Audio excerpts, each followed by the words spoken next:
जय हिंद दोस्तों, प्रकाश आईएएस में आप सभी का स्वागत है। जैसा कि आप सभी को पता है कि यूपी ट्रिपल एससी 1 दरोगा की जो मुख्य परीक्षा होने वाली है उसके लिए हम अपना चैप्टर वाइज सिलेबस कवर कर रहे थे और जिसमें अब तक हमने 8 चैप्टर देख लिया था। और ये जो चैप्टर वाइज हम कर रहे हैं इसको कर रहे हैं ज्ञान मुद्रा पब्लिकेशन हाउस वाली जो किताब है उसके थ्रू। देखिए, अब तक हमने जो कर लिया था चैप्टर नंबर 8 तक। आज हम देखेंगे उसके आगे अगला चैप्टर, बहुत ही ज़्यादा महत्वपूर्ण चैप्टर है, जलवायु परिवर्तन, जलवायु संरक्षण और COP COP27 सम्मेलन। ये बहुत ही ज़्यादा महत्वपूर्ण है, इससे कई सारे क्वेश्चन आएंगे। तो चलिए हम स्टार्ट करते हैं अपना चैप्टर हमारा जलवायु परिवर्तन, जलवायु संरक्षण और COP27 सम्मेलन, climate change, climate protection and COP27 conference. अद्यतन विश्व का सर्वाधिक चर्चित और सर्वाधिक प्राथमिकता वाले विषयों में जलवायु परिवर्तन एक प्रमुख स्थान रखता है। जलवायु एक ऐसा तत्व है जो बहुत सारे तत्वों को समाहित करके बना है और इसीलिए यह प्राकृतिक रूप से सदैव परिवर्तनशील रहता है। तो कॉन्स्टेंटली चेंज होता रहता है, महत्वपूर्ण लाइन है। इसके बाद हम देखते हैं जो जलवायु परिवर्तन है एक वैश्विक समस्या के रूप में। तो जलवायु परिवर्तन एक प्राकृतिक संवेदनशास्त्र। जलवायु किसी क्षेत्र में लंबे समय के लिए तापमान, आर्द्रता, वायुमंडलीय दाब, वायु, वर्षा, वायुमंडलीय कण तथा अन्य मौसम विज्ञान संबंधी चरों के विभिन्नता के औसत प्रतिरूप का मापदंड है। इसका मतलब अगर किसी एरिया में, किसी जगह पे जो हमारा डेली जैसे या कुछ टाइम के लिए जो चेंज होता रहता है उसको हम क्या बोलते हैं, वेदर बोलते हैं। जैसे बारिश हो गया, कभी गर्मी पड़ती है, कभी बरसात हो गई या ठंड पड़ रही है, तो ये क्या वेदर में जो भी चेंज हो रहा है डेली 1-2 दिन में। लेकिन जो काफ़ी लॉन्ग टाइम तक जो चेंज होता है उसको हम बोलते हैं क्लाइमेट या जलवायु। वर्तमान पृथ्वी की व्यवस्था, वह चाहे जीव जंतुओं की व्यवस्था हो या मानवीय व्यवस्था हो, जलीय, स्थलीय और वानस्पतिक सभी जलवायु का ही परिणाम है। और अगर जलवायु तंत्रों में परिवर्तन होता है तो संपूर्ण व्यवस्था में भी परिवर्तन होगा। मतलब अगर क्लाइमेट में कोई भी चेंज होगा तो चाहे आदमी हैं, पेड़ पौधे हैं, नदियाँ, झरने, तालाब, कोई भी चीज़ है, उन सभी में उसका जो असर है वो दिखना स्टार्ट होगा। इसके आगे वर्तमान व्यवस्था उतनी संवेदनशील है कि अगर वैश्विक तापमान में 1-2 सेंटीग्रेड परिवर्तन हुआ तो समूचे पृथ्वी के संपूर्ण जैव और अजैव जगत का विनाश हो जाएगा। क्योंकि 1-2 डिग्री सेंटीग्रेड तापमान अगर बढ़ जाता है तो क्या है, जो वाटर लेवल है समुद्र में वो काफ़ी ज़्यादा बढ़ जाएगा और इससे क्या कि पूरी पृथ्वी के डूबने की आशंका हो जाएगी। क्योंकि जो ग्लेशियर्स हैं वो काफ़ी तेज़ी से मेल्ट होने लगेंगे, तो वहाँ पर भी जो क्लाइमेट है आपका आर्कटिक और अंटार्कटिका में, उसके भी क्षीण होने की संभावना हो जाएगी। सामान्य तौर पर यह आम धारणा होती है कि जलवायु परिवर्तन त्वरित होता है, लेकिन ये सदा सत्य नहीं है। जुरैसिक युग में अचानक एक जलवायु परिवर्तन के प्रमाण मिले हैं जिससे जलवायु में एकाएक बदलाव से डायनासोर का सामूहिक विलोपन हो गया। ये एग्जाम्पल है जलवायु परिवर्तन की वजह से किस चीज़ का विलोपन हो गया उसका। पिछली सदी का अंतिम दशक 1991 से 2000 विश्व के लिखित तापमान के इतिहास का सर्वाधिक गर्म दशक रहा है तथा वर्ष 2005 सर्वाधिक गर्म वर्ष रहा। ये महत्वपूर्ण फैक्ट है, कई बार पूछे जाते हैं। इसके बाद आज मानवीय क्रियाओं से वन विनाश, ग्रीन हाउस गैसें, तीव्र विकास, ओजोन क्षय आदि के परिणाम स्वरूप संभावित जलवायु परिवर्तन चिंता एक बड़ी समस्या बनी हुई है।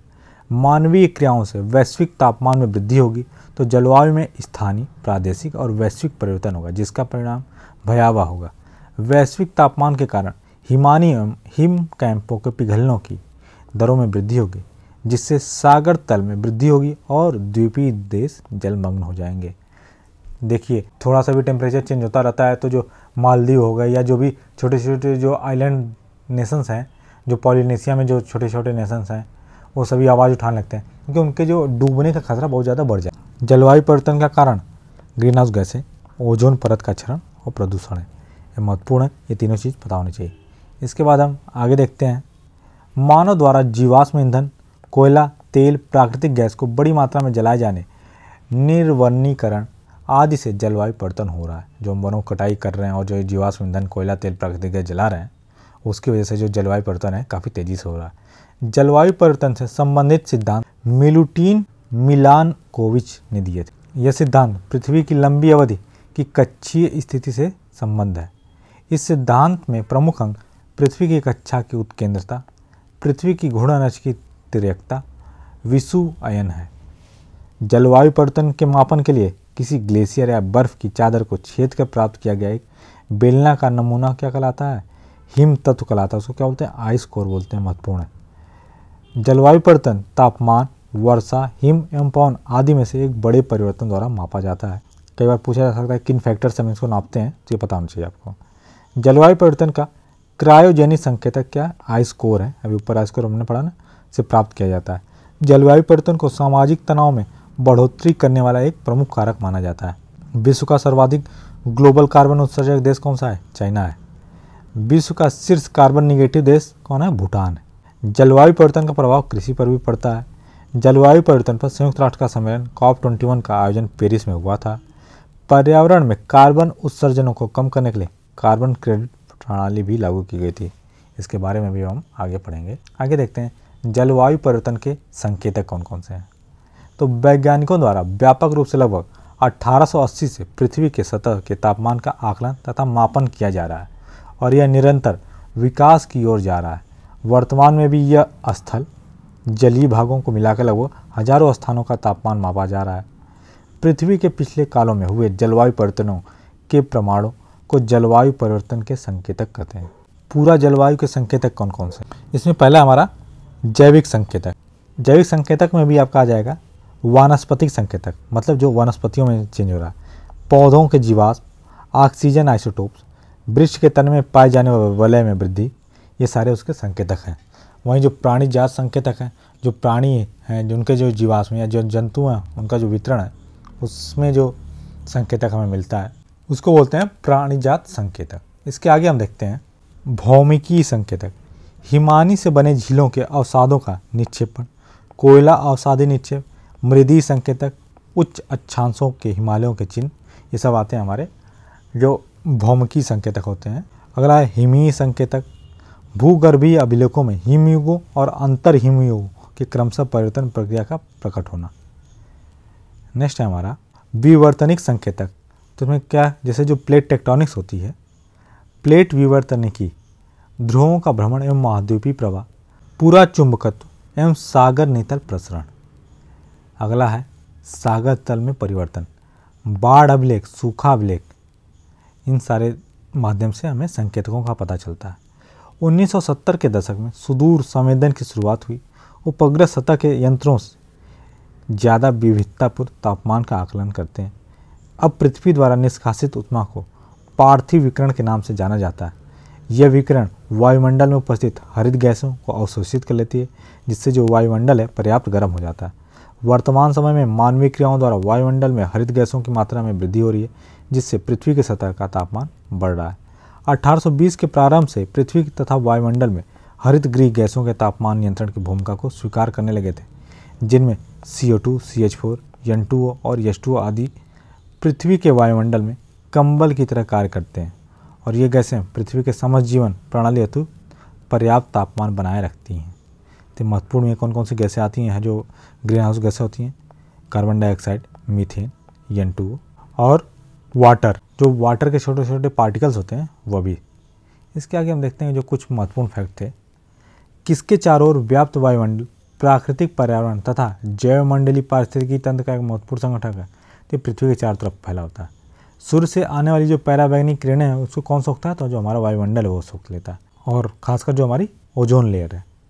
कौन तापमान, वर्षा, हिम एवं पवन प्रतिरूप में एक बड़े परिवर्तन द्वारा मापा जाता है? तो जो जलवायु में परिवर्तन होता है उसको नापते हैं हम।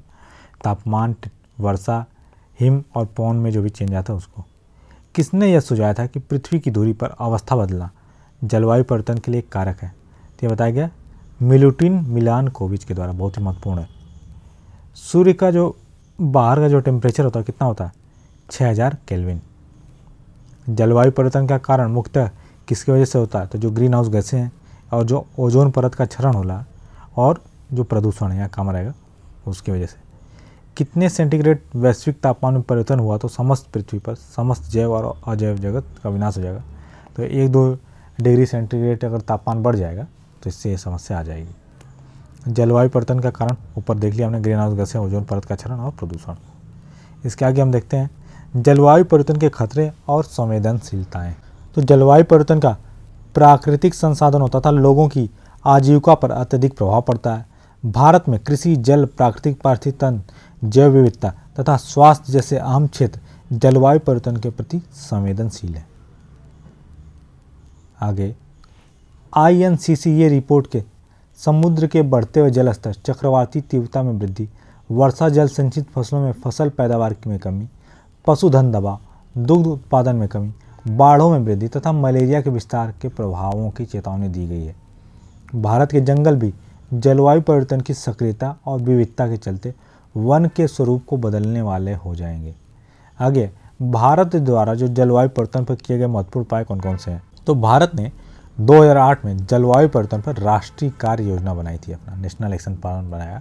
भारत ने 2020 तक 2025 के स्तर पर 20 से 25% तक के इसके जो सकल घरेलू उत्पाद का उत्सर्जन सघनता कम करने के घरेलू लक्ष्य की घोषणा की है। जो कार्बन ट्रेडिंग है, CDM, कार्बन सिंक द्वारा वैश्विक तापमान कार्बन और CO2 से कम किया जा रहा है। कार्बन टैक्स कार्बन डाइऑक्साइड उत्सर्जन करने वाले देशों पर लगाया जाता है। सर्वप्रथम 2005 में न्यूजीलैंड ने कार्बन टैक्स लगाया था। और NAPCC के अलावा सभी राज्यों को भी राज्य स्तरीय कार्य योजनाओं को तैयार करने के लिए कहा गया है। वर्तमान परिदृश्य में जलवायु परिवर्तन में वित्त पोषण के लिए भारत में उपलब्ध दो मुख्य माध्यम कौन से हैं? घरेलू साधन और अंतर्राष्ट्रीय साधन है। तो अब तक हमने देखा जो जलवायु परिवर्तन वाला अपना टॉपिक था उसको। आगे हम देखते हैं जलवायु संरक्षण के बारे में। देखिए, जलवायु परिवर्तन पर राष्ट्रीय कार्य योजना के तहत 8 मिशन बनाए गए। कौन कौन से हैं? पहला है हमारा राष्ट्रीय सौर योजना। जो 8 मिशन है इनके नाम बहुत ही ज़्यादा महत्वपूर्ण है, तो इसको आप अच्छे से बिल्कुल रट जाइएगा। तो पहला हमारा राष्ट्रीय सौर मिशन। इसके तहत संपूर्ण ऊर्जा प्रयोग में सौर ऊर्जा की हिस्सेदारी बढ़ाना तथा परमाणु ऊर्जा, पवन ऊर्जा एवं बायोमास ऊर्जा जैसे स्रोतों का महत्व प्रदान करना है। इसके तहत वर्ष 2020 तक 20,000 मेगावाट की सौर बिजली क्षमताएं संस्थापित करने का लक्ष्य है। इसका पहला चरण जवाहरलाल नेहरू राष्ट्रीय सौर मिशन के नाम से चल रहा है। इसमें 1000 मेगावाट की क्षमता संस्थापित किए जाने की योजना है। चरण 2 में 4,337 करोड़ रुपए का व्यय अनुमानित है। इस चरण 2 के क्रियान्वयन की समीक्षा के बाद चरण 3 की आवश्यकता का आकलन किया जाएगा। अगला जो हमारे मिशन है राष्ट्रीय संवर्धित ऊर्जा क्षमता मिशन। इसके तहत नई संस्थागत प्रणालियों को सृजित करने का लक्ष्य रखा गया है। इस मिशन के अंतर्गत बड़े उद्योगों की कारगरता संवर्धित करने के लिए PAT प्रणाली स्टार्ट की गई। सुपर एफिशिएंट उपकरण लगाने के कार्य को तीव्र करने के लिए सुपर एफिशिएंट उपकरण कार्यक्रम भी स्टार्ट हुआ। अगला है राष्ट्रीय वहनीय पर्यावास मिशन। इस मिशन दस्तावेज में कुल लागत कितना 100 करोड़ रुपए है। यह मिशन नगरों में अपशिष्टों के प्रबंधन तथा ऊर्जा कुशलता को बढ़ाने हेतु महत्वपूर्ण भूमिका निभा सकता है। इसके बाद अगला जो हमारा मिशन है राष्ट्रीय जल मिशन। इस मिशन के अंतर्गत जल के प्रयोग में 20% तक का किफ़ायत को बढ़ावा देना है। नेक्स्ट है राष्ट्रीय जलवायु परिवर्तन संबंधी कार्यनीति। इसका उद्देश्य है जलवायु परिवर्तन में उत्पन्न चुनौतियों की जानकारी और स्वास्थ्य जांच सांख्यिकी, प्रवास और तटीय क्षेत्रों में रहने वाले समुदायों की उपजीविका के क्षेत्रों में चुनौतियों के प्रत्युत्तर पर ज्ञान का प्रसार करना है। अगला जो मिशन है राष्ट्रीय ग्रीन इंडिया मिशन। इसके तहत वन भूमियों, सामुदायिक भूमि के अलावा 10 मिलियन हेक्टेयर क्षेत्रफल में वनारोपण का लक्ष्य रखा गया है। नेक्स्ट जो हमारा मिशन है राष्ट्रीय हिमालयी पारिस्थितिकी संवर्धन मिशन। इसके अंतर्गत हिमालयी पर्यावरण के लिए निगरानी प्रणाली की स्थापना करना है, जिसके हिमालयी हिमखंडों पर जलवायु परिवर्तन के प्रभाव का अनुमान लगाया जा सके। और आखिरी जो मिशन हमारा इसका राष्ट्रीय सतत कृषि विकास मिशन। इस मिशन का उद्देश्य है नई किस्मों की ऐसी फसलों का विकास करना जो उष्मा या बुरे मौसम के कुप्रभाव से स्वयं को बचा सकें तथा जलवायु परिवर्तन का अधिक कुशलता से सामना कर सकें। तो ये थे हमारे जो 8 मिशन थे। इसके बाद हम देखते हैं जो हमारा जलवायु परिवर्तन हो रहा है उस पर जो कुछ सम्मेलन हुए हैं उनको। तो जलवायु परिवर्तन से हुए दुष्परिणामों से निपटने के लिए संयुक्त राष्ट्र 1972 से ही प्रयासरत है। जून 1972 में स्टॉकहोम के पहले पर्यावरण सम्मेलन संयुक्त राष्ट्र पर्यावरण कार्यक्रम UNEP की स्थापना की गई।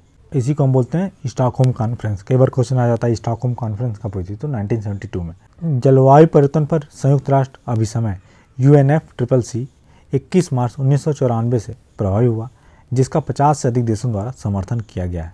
वर्तमान में 197 देशों द्वारा यह अभिसमय अभिपुष्ट है। पर्यावरण संरक्षण एवं जलवायु परिवर्तन पर हुए अब तक जो सम्मेलन है कौन कौन से है? मानव पर्यावरण सम्मेलन पर्यावरण पर केंद्रित यह सबसे पहला और महत्वपूर्ण अंतर्राष्ट्रीय सम्मेलन था। इस सम्मेलन में 119 देश सम्मिलित हुए थे, जिन्होंने पहली बार एक ही पृथ्वी वन अर्थ के सिद्धांत को स्वीकार किया था। इस सम्मेलन में पर्यावरण सुरक्षा पर स्टॉकहोम घोषणा पत्र जारी किया गया, जिसे विश्व पर्यावरण का क्या बोलते हैं, मैग्ना कार्टा बोलते हैं। इसके बाद अगला जो सम्मेलन है हेलसिंकी सम्मेलन, वर्ष 1974 में बाल्टिक सागर क्षेत्र के समुद्री पर्यावरण की रक्षा पर हेलसिंकी में एक अंतर्राष्ट्रीय सम्मेलन का आयोजन किया गया। इस सम्मेलन में तेल तथा अन्य प्रदूषणकारी पदार्थों द्वारा जलीय प्रदूषण को नियंत्रित करने के क्षेत्र में सहयोग के नियमन पर बल दिया गया और यह समझौता 1 जनवरी 2000 से प्रभावी हुआ और 1974 के हेलसिंकी कन्वेंशन को निरस्त कर दिया गया था। इसके बाद अगला हमारा सम्मेलन था लंदन सम्मेलन, समुद्री प्रदूषण तथा अपशिष्ट एवं अन्य पदार्थ क्षेपण निरोधक सम्मेलन, जिसे क्या बोलते हैं, लंदन सम्मेलन। इसका आयोजन हुआ आपका 1975 में। इस सम्मेलन का उद्देश्य था जलयानों, वायुयानों या भस्मीकरण द्वारा अपशिष्टों के ऐच्छिक क्षेपण पर नियंत्रण करना। नेक्स्ट है यूरोपीय वन्य जीवन तथा प्राकृतिक निवास क्षेत्र संरक्षण सम्मेलन। यह सम्मेलन वनीय वनस्पतियों तथा जैविक तथा प्राकृतिक संतुलन बनाए रखने हेतु महत्वपूर्ण योजना देते हैं। अगला जो सबसे महत्वपूर्ण है वियना सम्मेलन या वियना कॉन्फ्रेंस। इस सम्मेलन का आयोजन 1985 में किया गया। इस सम्मेलन का उद्देश्य मानव जनित गतिविधियों से उत्सर्जित होने वाले हानिकारक रासायनिक पदार्थों से ओजोन संस्तर की सुरक्षा करना और 1995 में संपन्न वियना सभा में ओजोन रिक्तिकारक पदार्थों पर समझौता हुआ। इस समझौते में ODS, CFC और मिथाइल ब्रोमाइड की कटौती एवं शर्तें विनिश्चित की गई। इसके बाद अगला हमारा आया मॉन्ट्रियल प्रोटोकॉल। कनाडा में है मॉन्ट्रियल, तो कनाडा के मॉन्ट्रियल शहर में 16 सितंबर 1987 को इस प्रोटोकॉल पर 47 देशों में से 33 देशों ने हस्ताक्षर किए। मॉन्ट्रियल प्रोटोकॉल लागू कब से हुआ, कई बार क्वेश्चन नहीं आता है, तो ये हुआ आपका 1 जनवरी 1989 से लागू हुआ था, तो ये डेट महत्वपूर्ण है।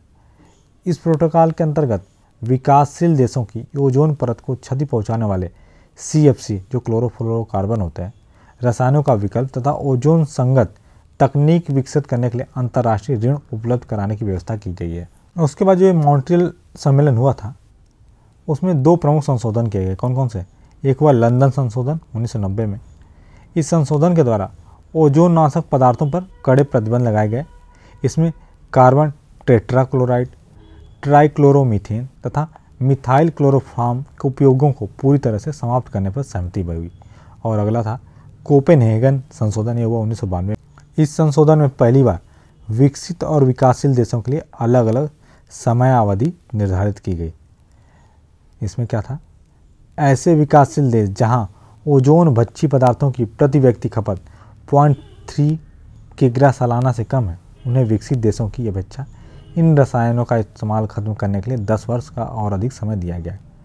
यदि संधि के प्रावधानों को संबंधित देश कड़ाई से लागू करेंगे तो 2050 तक ओजोन छिद्र जो है स्वतः समाप्त होने की स्थिति में आ जाएगा।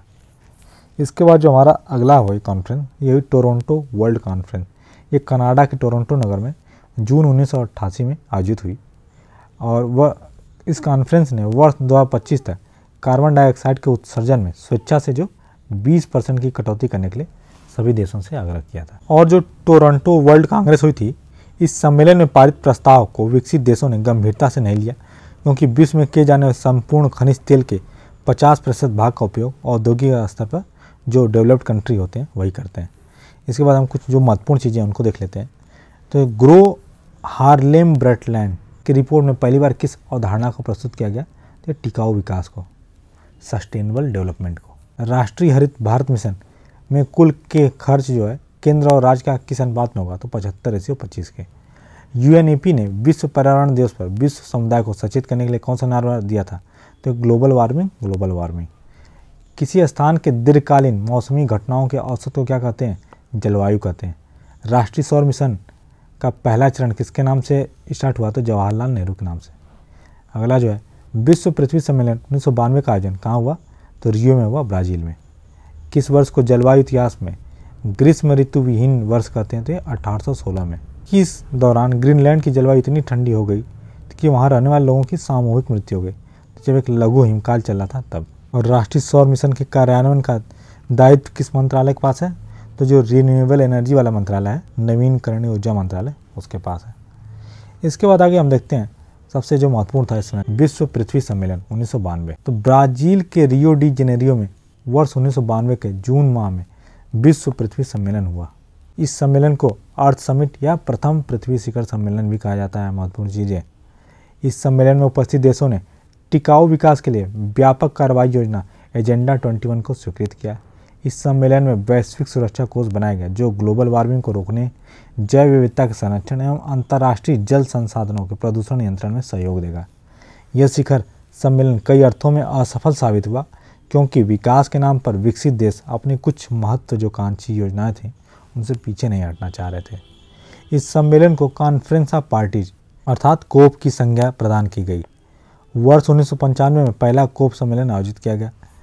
यह आयोजन संयुक्त राष्ट्र पर्यावरण एवं विकास सम्मेलन द्वारा किया गया था। रियो नामक शहर में आयोजित होने के कारण इसे रियो सम्मेलन भी कहा गया।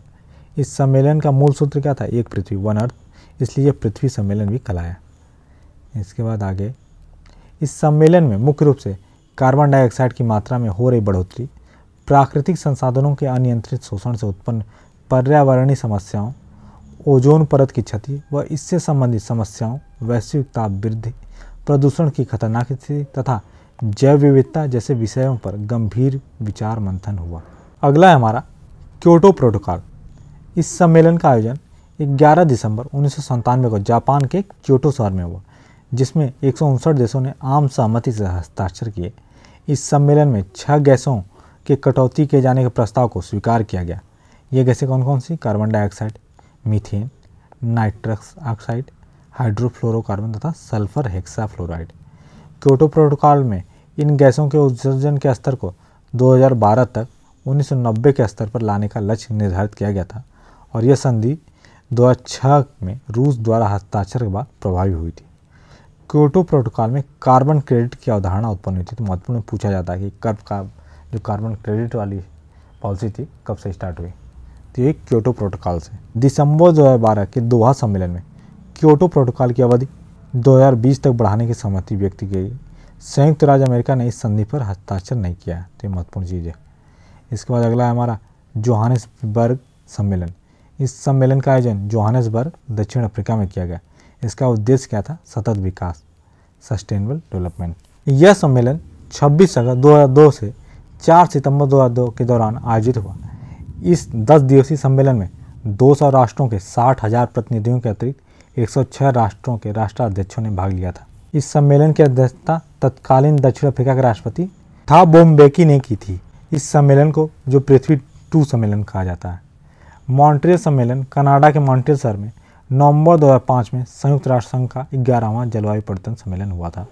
अगला हमारा बाली कॉन्फ्रेंस। विश्व के शिखर नेताओं, वैज्ञानिकों तथा विशिष्ट मंडलों ने दिसंबर 2007 में UNFCCC के इस सम्मेलन में भाग लिया। 1997 की क्योटो संधि से आगे की रणनीति के लिए इस सम्मेलन का आयोजन संयुक्त राष्ट्र संघ द्वारा किया गया था। अगला जो हमारा कोपेनहेगन, कहाँ पड़ता है? डेनमार्क में। 7 से 18 दिसंबर 2009 को आयोजित जलवायु परिवर्तन सम्मेलन को COP15 के नाम से भी जाना जाता है। इसके बाद नेक्स्ट हमारा कानकुन सम्मेलन।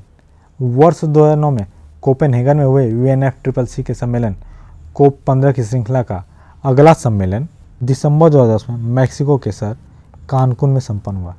इस सम्मेलन को COP16 के भी कहा जाता है। इसके आगे देखते हैं हम डरबन जलवायु परिवर्तन सम्मेलन। दक्षिण अफ्रीका के डरबन शहर में वर्ष 2011 में नवंबर दिसंबर माह में संयुक्त राष्ट्र जलवायु परिवर्तन सम्मेलन हुआ। इसके बाद अगला हमारा Rio+20 सम्मेलन। ब्राज़ील के रियो डी जेनेरियो शहर में वर्ष 2012 के जून माह में Rio+20 सम्मेलन संपन्न हुआ। इस सम्मेलन में विश्व के 193 से अधिक संगठनों के प्रतिनिधियों ने भाग लिया। इस सम्मेलन के महासचिव कौन थे? सा जुकांग थे। इस सम्मेलन को औपचारिक रूप से United Nations on sustainable development नाम दिया गया। Rio+20 सम्मेलन की मुख्य थीम थी हरित अर्थव्यवस्था का निर्माण व गरीबी दूर करने के उपाय। और दूसरी थीम क्या थी? इसमें 2 थीम थी। दूसरी थीम थी आपकी संतुलित एवं सतत विकास की अवधारणा को समझ लेना भी आवश्यक है। तो दोनों थीम महत्वपूर्ण है। इसके बाद हम कुछ और महत्वपूर्ण चीज़ें देख लेते हैं कि जलवायु परिवर्तन पर राष्ट्रीय कार्य योजना की घोषणा 30 जून 2008 को किसके द्वारा की गई? तो उस समय जो प्रधानमंत्री थे मनमोहन सिंह उनके द्वारा। राष्ट्रीय सौर मिशन का लक्ष्य कितना है? 1 लाख गीगावाट। फोटोवोल्टाइक उत्पादन में किसका उपयोग करके सौर ऊर्जा को सीधे विद्युत ऊर्जा में बदल दिया जाता है? तो सेमीकंडक्टर्स का यूज करके। अगला है, खाना बनाने की सबसे बड़ी सौर ऊर्जा प्रणाली कहाँ स्थापित है? तो यह माउंट आबू राजस्थान में। नेक्स्ट है, राष्ट्रीय संवर्धित ऊर्जा बचत मिशन के कार्यान्वयन का दायित्व किस मंत्रालय पर है? तो यह ऊर्जा मंत्रालय पर। अगला है हमारा, राष्ट्रीय जल मिशन के कार्यान्वयन का दायित्व किस मंत्रालय पर है? तो जल संसाधन मंत्रालय। नेक्स्ट है हमारा, राष्ट्रीय हरित भारत मिशन के कार्यान्वयन का दायित्व किस मंत्रालय पर है? तो जो पर्यावरण, वन एवं जलवायु परिवर्तन मंत्रालय है उसके ऊपर। तो ये सारी चीज़ें बहुत महत्वपूर्ण है, कई बार आ जाएगा तो आप कन्फ्यूज हो जाएंगे। राष्ट्रीय सतत कृषि मिशन का उद्देश्य है आपका सूखा प्रतिशोध, आपदा प्रबंधन एवं कृषि अनुसंधान। नेक्स्ट, जलवायु परिवर्तन की चुनौतियों से निपटने के लिए भारत सरकार ने किसकी अध्यक्षता में एक सलाहकार परिषद की गठन किया? तो ये प्रधानमंत्री की अध्यक्षता में। और अगला है, मानव की कौन सी क्रिया जलवायु से सर्वाधिक प्रभावित होती है? तो जो कृषि कार्य है वो सबसे अधिक प्रभावित होता है। इसके बाद आगे देखते हैं, संयुक्त राष्ट्र का दोहा जलवायु सम्मेलन ये कब हुआ? 26 नवंबर से लेकर 7 दिसंबर 2012 तक हुआ। और एक दोहा कहाँ है? कतर की राजधानी है। और इसमें 200 से अधिक देशों ने शिरकत की थी। इस सम्मेलन में यह निश्चित किया गया था कि methane, nitrous oxide, sulphur dioxide एवं कार्बन डाइऑक्साइड की गैसों का जो उत्सर्जन उसको घटाकर 1990 का जो स्तर था उसके नीचे लाया जाएगा। नेक्स्ट हमारा, संयुक्त राष्ट्र का वारसा। वारसा आपका कहाँ है? पोलैंड की राजधानी है। तो पोलैंड की राजधानी वारसा में 11 से 23 नवंबर 2013 के दौरान आयोजित हुई। और इस सम्मेलन में 189 देशों ने 10,000 से अधिक प्रतिनिधियों ने भाग लिया था। इस सम्मेलन की अध्यक्षता पोलैंड के पर्यावरण मंत्री मार्चिन कोरोलेक ने की थी। इसके बाद हम देखते हैं जलवायु परिवर्तन प्रदर्शन सूचकांक 2023। कम उत्सर्जन और नवीनकरणीय ऊर्जा के बढ़ते उपयोग के कारण भारत जलवायु परिवर्तन प्रदर्शन सूचकांक CCPI 2023 में 63वें से 8वें स्थान पर पहुंच गया। तो महत्वपूर्ण है। पर्यावरण रिपोर्ट और गैर सरकारी संगठनों द्वारा प्रकाशित की गई थी, जो यूरोपीय संघ और 59 देशों के जलवायु उत्सर्जन को आंकते हैं, जो दुनिया में ग्रीन हाउस गैस उत्सर्जन के 92% से अधिक के लिए जिम्मेदार है। German watch, new climate institute और क्लाइमेट एक्शन नेटवर्क, ये NGOs हैं, की रैंकिंग इस बात पर आधारित है कि देश 2030 तक अपने उत्सर्जन को आधा करने के लिए कितना अच्छा कार्य कर रहे हैं। 1.5 डिग्री सेल्सियस लक्ष्य को पहुंचने के भीतर रखने और खतरनाक जलवायु परिवर्तन को रोकने के लिए काफ़ी ज़्यादा आवश्यक है। रिपोर्ट पहले 3 स्थानों को खाली छोड़ देती है, क्योंकि किसी भी देश ने समग्र रूप से उच्च रेटिंग प्राप्त करने के लिए सभी सूचकांक श्रेणियों में अच्छा प्रदर्शन नहीं किया है। और जो डेनमार्क है उसको 4था स्थान मिला है, उसके बाद स्वीडन, उसके बाद चिली। भारत ने GHG ग्रीन हाउस गैस उत्सर्जन और ऊर्जा उपयोग श्रेणियों में उच्च रेटिंग प्राप्त की है, जबकि इसे जलवायु नीति और नवीनकरणीय ऊर्जा वर्गों में मध्यम रेटिंग प्राप्त हुई है। चीन, जो अब दुनिया का सबसे बड़ा प्रदूषक है, इस साल CCPI में 13 स्थान गिरकर 51वें स्थान पर आ गया है। और नए कोयले से चलने वाले बिजली संयंत्रों की योजनाओं के कारण समग्र रूप से बहुत कम रेटिंग इसने प्राप्त की है। अमेरिका 3 पायदान ऊपर चढ़कर 52वें स्थान पर आ गया है। ईरान 63वें पे, सऊदी अरब 62वें पे, कजाकिस्तान 61वें पर रहा, जो कि सबसे खराब प्रदर्शन था। रिपोर्ट में कहा गया कि भारत अपने 2030 उत्सर्जन लक्ष्यों को पूरा करने के सही दिशा में, जो 2 डिग्री सेल्सियस के नीचे परिदृश्य के अनुकूल है। हालांकि अक्षय ऊर्जा मार्ग 2030 लक्ष्य के लिए सही दिशा की ओर है। पिछले CCPI के बाद से भारत ने अपने राष्ट्रीय स्तर पर निर्धारित योगदान NDC को अपडेट किया और 2070 के लिए नेट शून्य लक्ष्य की घोषणा की। तो महत्वपूर्ण है। नेट शून्य का अर्थ क्या होता है? वातावरण में डाली गई ग्रीन हाउस गैसों और निकाली गई ग्रीन हाउस गैसों के बीच जो संतुलन है उसको हासिल करना ही नेट जीरो कहलाता है। इसके बाद NDC पेरिस समझौतों के अनुसार वैश्विक तापमान वृद्धि को 2 डिग्री सेल्सियस से नीचे अधिमानतः 1.5 डिग्री सेल्सियस तक सीमित करने की राष्ट्रीय योजना है। भारत ने अपने अद्यतन NDC जारी किया और अब 2005 के स्तर से 2030 तक अपने जो सकल घरेलू उत्पादन की उत्सर्जन तीव्रता को 45% तक कम करने के लिए प्रतिबद्ध। और क्या क्या करेगा भारत? इसका लक्ष्य 2030 तक गैर जीवाश्म ईंधन आधारित ऊर्जा संसाधनों से लगभग 50% संचयी विद्युत शक्ति स्थापित क्षमता हासिल करना। और ये NDC वित्त और प्रौद्योगिकी हस्तांतरण के वितरण पर भी निर्भर है। इसके बाद अगला जो हम देखते हैं, विशेषज्ञों ने भारत में जलवायु कार्यवाही के प्रति नए लक्ष्यों और राजनीतिक संकेतों का स्वागत किया है। उन्होंने एक न्यायसंगत और समावेशी ऊर्जा संक्रमण के महत्व के साथ साथ विकेंद्रीकृत नवीनकरणीय ऊर्जा और रूफटॉप फोटोवोल्टिक के लिए क्षमताओं की आवश्यकताओं पर बल दिया। कार्बन मूल्य निर्धारण तंत्र, उपराष्ट्रीय स्तर पर अधिक क्षमताओं की आवश्यकता और लक्ष्यों को प्राप्त करने के लिए ठोस कार्य योजना प्रमुख मांगे हैं। रिपोर्ट में कहा गया है कि भारत वैश्विक कोयला उत्पादन के 90% से अधिक जिम्मेदार 9 देशों में से एक है और इसकी 2030 तक अपने तेल, गैस और तेल उत्पादन में 5% से अधिक वृद्धि करने की भी योजना है। CCPI के विशेषज्ञों ने कहा कि ये 1.5 डिग्री सेल्सियस के लक्ष्य के साथ असंगत है। आगे देखते हैं जो 2030 जलवायु कार्य योजना है उसके महत्वपूर्ण लक्ष्य क्या क्या है। तो भारत ने अपने अभिप्रेत राष्ट्रीय तौर पर निर्धारित योगदान जलवायु परिवर्तन संबंधी संयुक्त राष्ट्र फ्रेमवर्क कन्वेंशन को प्रस्तुत कर दिया। INDC स्वच्छ ऊर्जा दक्षता में अभिवृद्धि, कम कार्बन सघनता और सुलभ शहरी केंद्र के विकास, अपशिष्ट के धनार्जन को बढ़ावा देने, सुरक्षित, सुव्यवस्थित और सतत और पर्यावरणीय दृष्टि से अनुकूल परिवहन नेटवर्क, प्रदूषण उपशमन तथा वन वृक्ष आवरण के सृजन के माध्यम से कार्बन सिंक में अभिवृद्धि करने में भारत के प्रयासों से संबंधित उसकी नीतियों और कार्यक्रमों पर केंद्रित है। आगे देखते हैं हम जो ग्लोबल वार्मिंग होती है उसके बारे में। वैश्विक तापन जिसको बोलते हैं, मानव क्रियाओं द्वारा उत्सर्जित हरित गृह गैसों में वृद्धि के परिणामतः उत्पन्न ताप वृद्धि को क्या बोलते हैं? वैश्विक तापन कहते हैं। ग्लोबल वार्मिंग शब्द के प्रयोक्ता विशिष्ट पर्यावरणविद कौन थे? वालेस ब्रोएकर हैं। ग्लोबल वार्मिंग को एंथ्रोपोजेनिक क्लाइमेट चेंज भी कहा जाता है, मतलब जो मानव द्वारा जनित क्लाइमेट चेंज होता है उसको। भूमंडलीय तापन मुख्यतः मानवीय कृत्यों का ही परिणाम है। क्षोभमंडल में पृथ्वी की सतह के करीब वातावरण के औसत तापमान में वृद्धि को क्या बोलते हैं? भूमंडलीय तापन कहते हैं। ग्लोबल वार्मिंग कारण निम्नलिखित क्या क्या चीज़ें बढ़ रही हैं? पर्यावरण प्रदूषण हो रहा है, वनों का विनाश होना है, ग्रीन हाउस गैसों की जो मात्रा बढ़ती जा रही है और ओजोन का क्षरण हो रहा है। ग्लोबल वार्मिंग के लिए सर्वाधिक उत्तरदायी गैस कौन सी है? Carbon dioxide. कई बार क्वेश्चन डायरेक्ट आता है। रेफ्रिजरेटरों तथा एयर कंडीशनरों से निकलने वाली क्लोरोफ्लोरोकार्बन गैसें वायुमंडल के ऊपरी भाग में स्थित जीवन रक्षक ओजोन परत को नष्ट करती हैं, जिससे ग्रीन हाउस प्रभाव में वृद्धि होती है। साइबेरिया क्षेत्र में वर्ष भर जमी रहने वाली मृदा परमोफ्रास्ट के गलने से ग्लोबल वार्मिंग में वृद्धि हो रही है। काला कार्बन प्रकाश का अवशोषण करने वाला सबसे प्रबल पदार्थ है। जो ब्लैक कार्बन होता है उसकी बात करें, यह जीवाश्म ईंधनों, कोयला, पेट्रोल तथा जैव ईंधनों, लकड़ी, उपले एवं बायोमास के अपूर्ण दहन से पैदा होता है। इसके आगे काला कार्बन की वैश्विक तापन क्षमता कार्बन डाइऑक्साइड से लाख गुना ज़्यादा होती है। काला कार्बन उत्सर्जन कम करने के लिए केंद्र सरकार का जो प्रोजेक्ट है सूर्य और प्रधानमंत्री उज्ज्वला योजना है। भूरा कार्बन ग्लोबल वार्मिंग में योगदान देने वाला एरोसॉल है।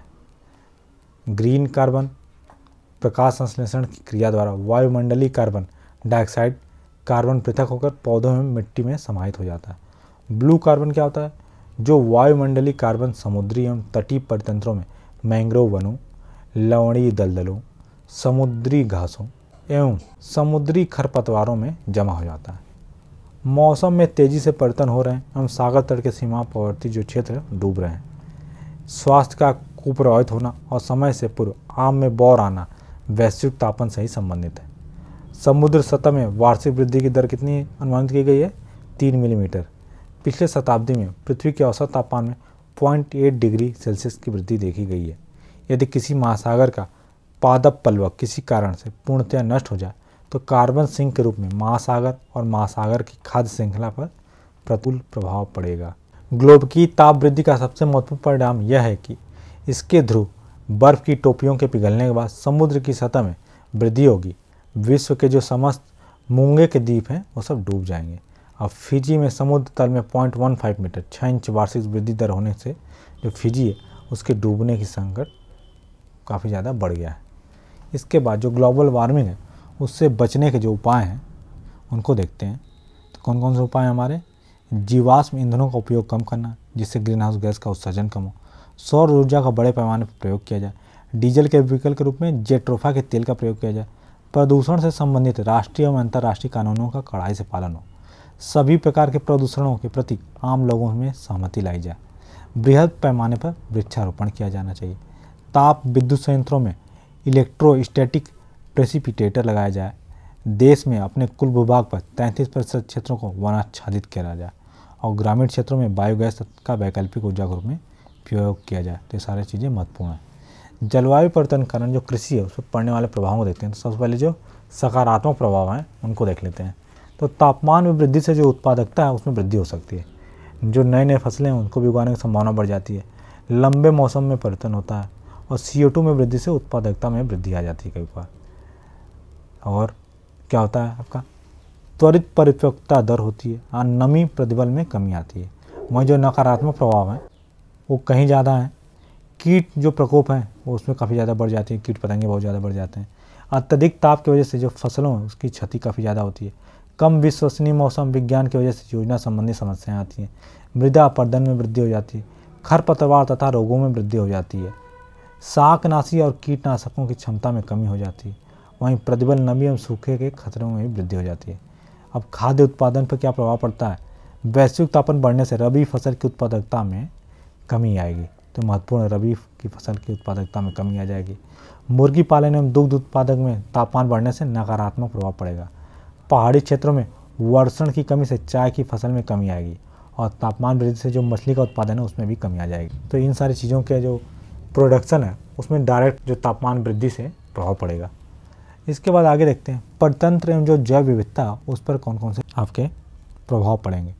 वैश्विक तापन से जो पोलर बियर, एम्परर पेंगुइन, समुद्री अकशेरुकी जीवों में कमी की संभावना पाई जाएगी। जलवायु परिवर्तन से आवास विखंडन, संयोजकता ह्रास, परितंत्र कार्य निष्पादन प्रणाली का खराब होना आदि घटनाएं घटित होंगी।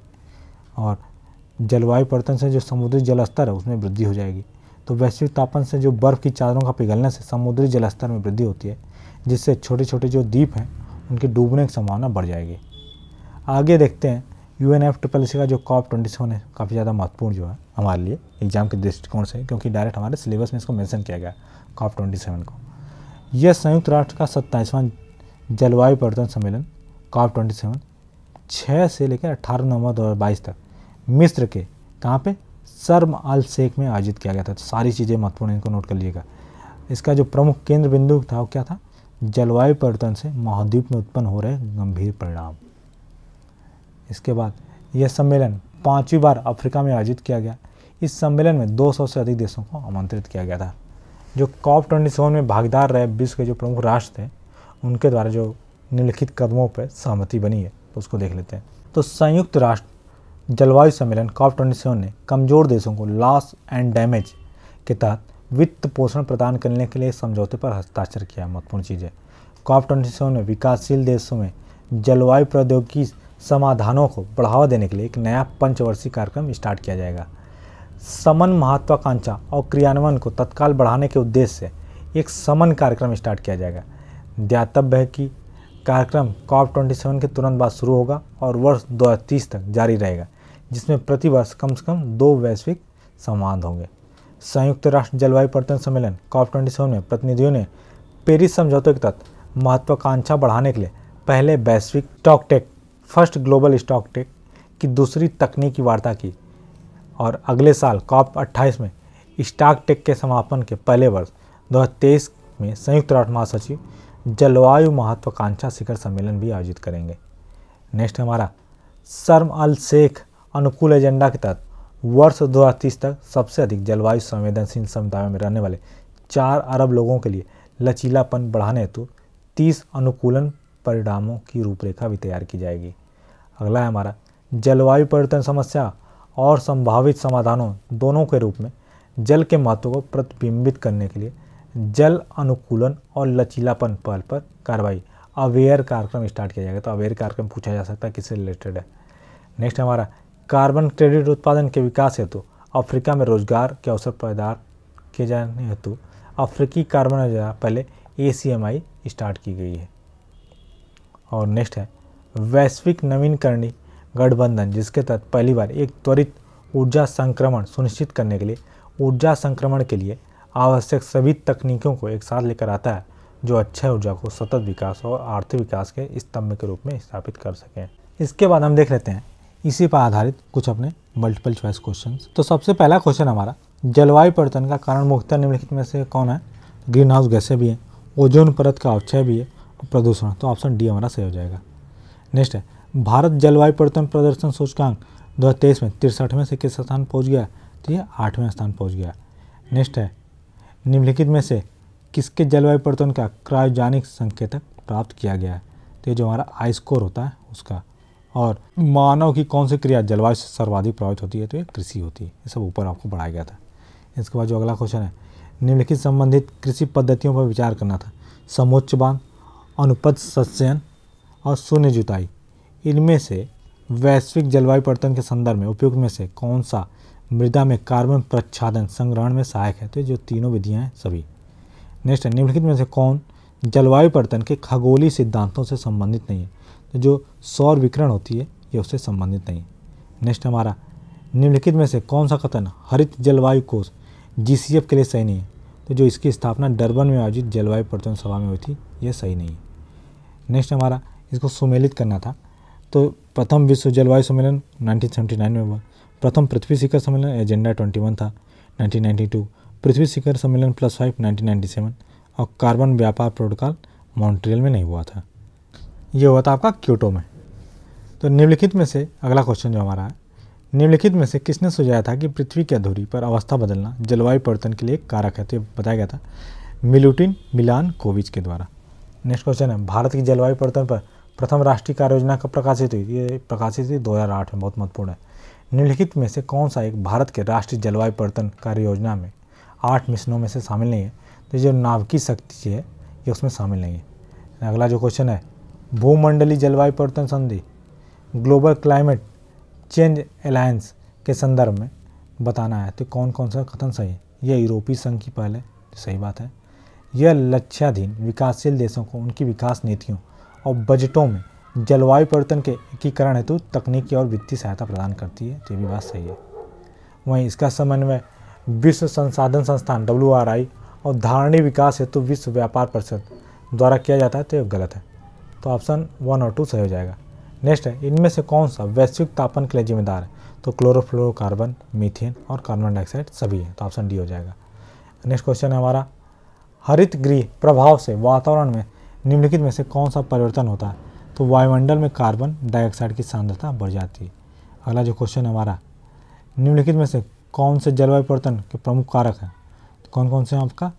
जीवाश्म ईंधन का अधिकाधिक प्रज्वलन, तेल चालित स्वचालितों की संख्या का विस्फोटन, ये भी सही है। सौर धधक में वृद्धि, तो ये से रिलेटेड नहीं है। अत्यधिक वनोन्मूलन, ये सही है, तो ऑप्शन बी हो जाएगा, केवल 1, 2 और 4। और अगला क्वेश्चन है, जलवायु परिवर्तन पर संयुक्त राष्ट्र सम्मेलन COP21 कहाँ हुआ था? ये हुआ था पेरिस में। और COP27 कहाँ हुआ था? ये हुआ था मिस्र में। बहुत ही महत्वपूर्ण था। तो दोस्तों इस तरह से हमने देखा इस चैप्टर को, जलवायु परिवर्तन, जलवायु संरक्षण और COP27 के बारे में। अगर आपको वीडियो पसंद आ रहा है तो वीडियो को लाइक करें, चैनल को सब्सक्राइब करें और दोस्तों के साथ अवश्य शेयर करें। धन्यवाद।